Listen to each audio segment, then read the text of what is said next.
Qu'est-ce que tu fais, Soraya? C'est pas toi qui m'as dit qu'il fallait que je pense mes blessures? Si, mais je parlais des blessures émotionnelles. Ah, d'accord. Moi, j'avais pas compris. Soignez vos blessures émotionnelles en 5 étapes. Hello, j'espère que vous allez bien. Ici Soraya Oulepsir, sophro-coach bien-être et formatrice experte stress et burn-out. Je vous accompagne pour faire pétiller votre quotidien en vous libérant du stress, de l'épuisement physique, mental et émotionnel. Je vous aide à retrouver la joie de vivre, la paix intérieure et du sens dans votre vie. Je vous apprends à vous connaître pour vous épanouir et vous sentir bien dans vos baskets. Ah, les émotions, un sujet qui revient régulièrement tant il y a de choses à en dire. Nous avons tous des blessures qui ont besoin d'être pensées, que nous voudrions balayer sous le tapis pour les oublier, mais est-ce bien la bonne stratégie pour les guérir ? Dans nos vies, il peut y avoir de multiples façons de subir des épreuves, qu'elles soient visibles ou invisibles.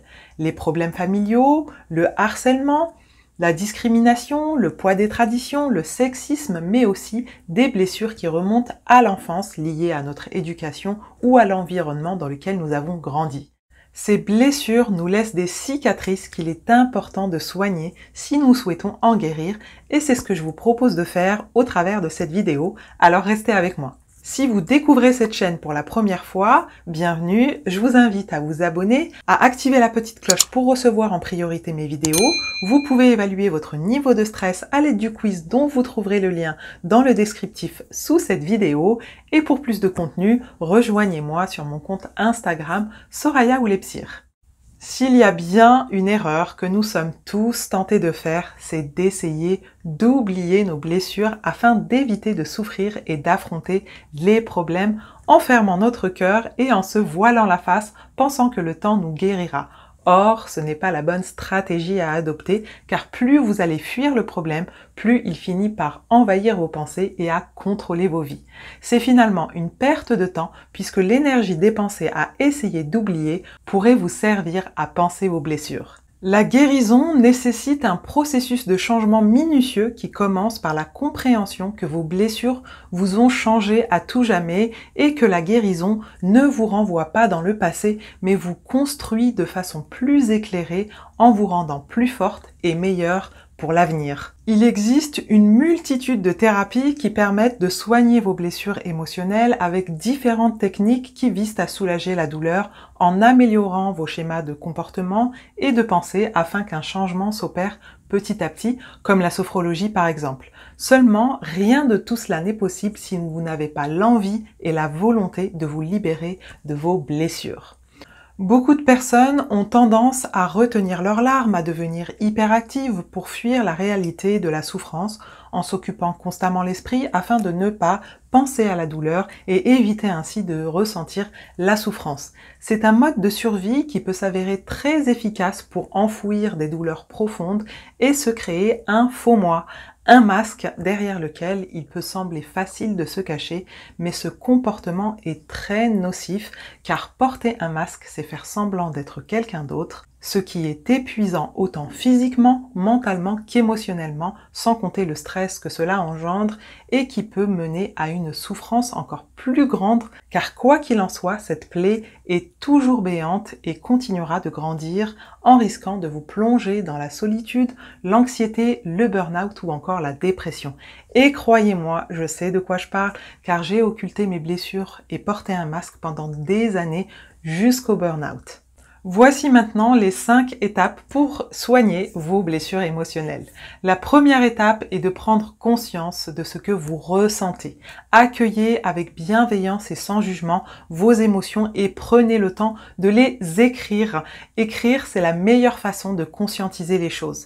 Écrivez des phrases simples telles que « aujourd'hui, je me sens fatigué, frustré, triste, seul, etc. » Mettre des mots MOTS sur vos mots MAUX fera émerger vos ressentis et vous évitera ainsi de les garder enfouis à l'intérieur de votre cœur. La deuxième étape est de vous donner l'empathie dont vous avez besoin comme vous le feriez pour quelqu'un que vous affectionnez.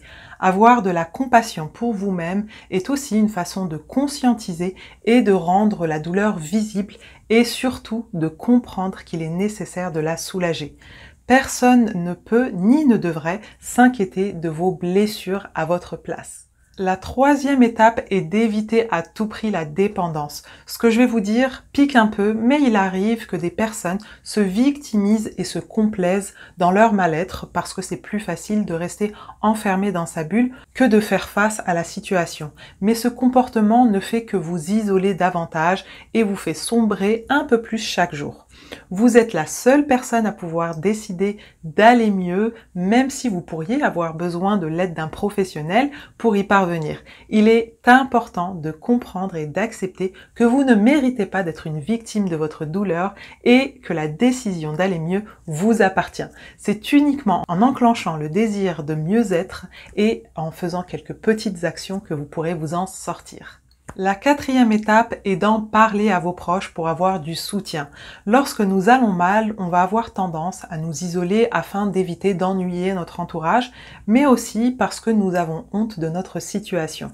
Pour exemple, lorsque j'étais en situation de burn-out, j'ai mis du temps avant d'en parler à ma famille et à mon entourage car j'avais honte d'être si vulnérable. Par expérience, je sais qu'il n'est pas bon de faire face seul à nos problèmes et avoir une écoute et du soutien contribue à la guérison. La cinquième et dernière étape est le changement. Soigner ses blessures pour guérir nécessite de passer par des changements sur le plan personnel bien sûr, mais aussi dans votre environnement afin de vous reconstruire. Changer ses habitudes demande beaucoup d'efforts au début et pratiquer de nouveaux loisirs qui vous apportent du plaisir et du bien-être. Vous lancer par exemple dans un nouveau projet ou encore aller à la rencontre de nouvelles personnes peut grandement vous aider à trouver la force et la motivation dont vous avez besoin pour vous surpasser et aller de l'avant. Maintenant, c'est à vous de jouer. J'espère sincèrement que ces étapes vous aideront et si vous éprouvez des difficultés à les mettre en pratique, sentez-vous libre de me contacter afin d'en discuter et trouver ensemble la meilleure façon pour vous aider. Vous pouvez aussi me poser toutes vos questions en commentaire, j'y répondrai avec beaucoup d'attention. Merci d'avoir regardé cette vidéo jusqu'au bout. Pensez à me mettre un pouce bleu pour m'encourager et m'aider à faire grandir ma chaîne.